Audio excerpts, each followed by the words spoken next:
Okay, so this one I'm really stoked about because this is kind of one of my teenage dreams. Like if I was 18 and I could have been here and now with this, everything I have right now, I would have been this would have been my idea of heaven. So today's song is I'm Walking All Through the River.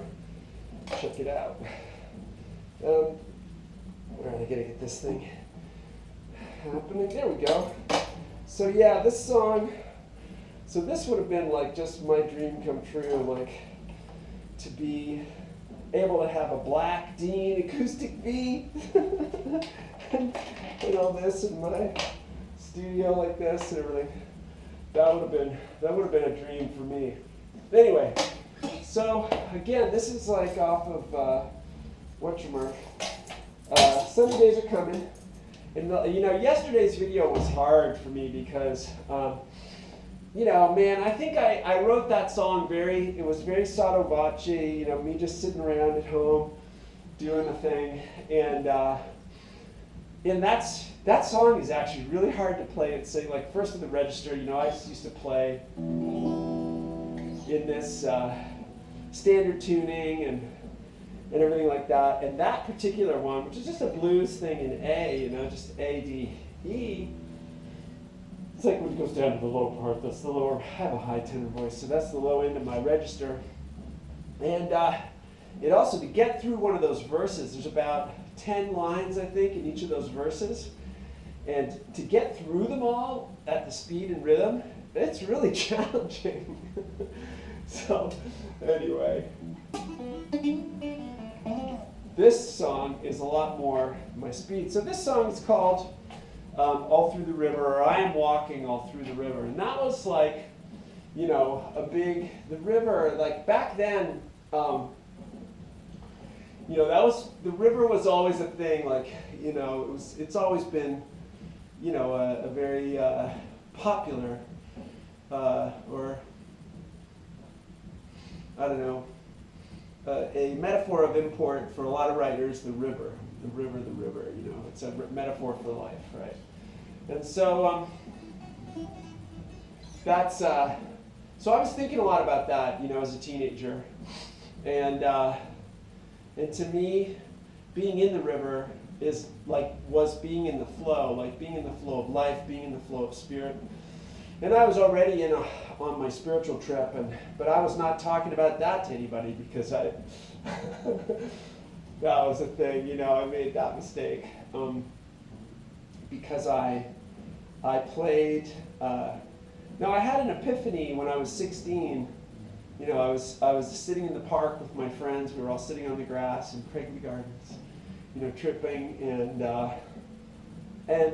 I really took drugs when I was young to get high, like actually to raise my state of consciousness. And I get it that nobody else was doing that, or I do now, but I didn't really realize that. I just thought that was the idea.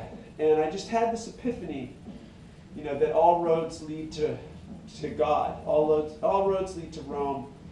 All roads lead to God. I just had this epiphany that it's like everybody does the thing that they think is best to do. Thieves steal because they think you're a sucker if you don't, or they think that's the best thing, or whatever.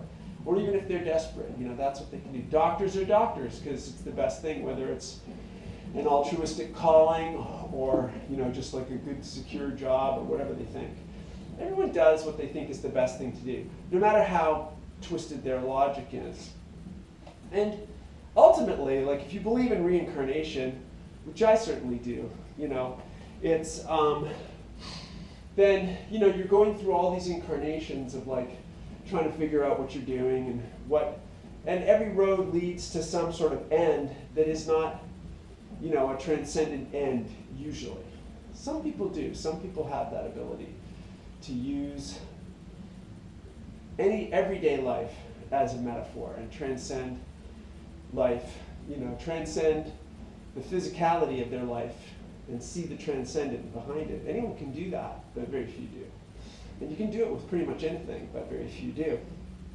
And so for me, I was sitting there and I realized, so ultimately, the ultimate concept that exists in this world is God, you know? That's the all-inclusive, everything, the omnipotent thing. So all roads lead to God. And so, like an idiot, I was 16, you know, when I had this epiphany. And I mentioned it to everybody there, and they were like, what? But these at least were my friends, you know, so they didn't savage me. But then, like, the next day, of course, or that week, I don't know, the next week, I went to school and announced to everybody, I figured it out. Like, I thought I was bringing the news, sharing it, you know, like typical zealot, I guess, or whatever. I wasn't a zealot. I wasn't, like, you know, vying with any faith or creed or anything like that. You know, I just thought I figured it out, you know, and I wanted to share it. Like, that's, you know, I am that kind of person. I like to share whatever I can figure out that I think is good and that even is sometimes actually good for people. And so, you know, I was like, yeah, I figured it out, God, that's the ultimate thing, you know. And it's like, I found God, you know, it was open season. So after that, I learned not to share that kind of stuff so much. And so a lot of, and you know, my writing is one of my friends who's a poet, my friend Todd Tempkin, who's a Chilean poet, American Chilean poet, and more insightful than most.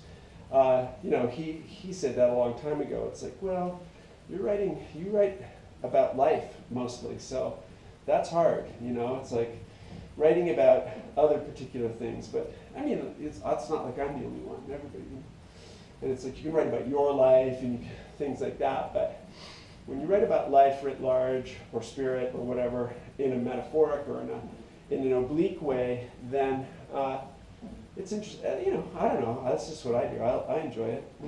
So anyway, and so this song was just like a song I wrote about all that. About, you know, this was kind of my call to action to myself, I guess, in a way.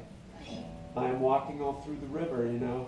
I am walking through life. Anyway, I'm just going to play it. I think this is going to go better than yesterday's, but we'll see. So it's similar kind of song in some ways. Figures, you know, at a certain point in time, you're writing along with you're mining a particular vein. And anyway, I'll talk more about that later, maybe. Anyway, this is I Am Walking All Through the River.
goes.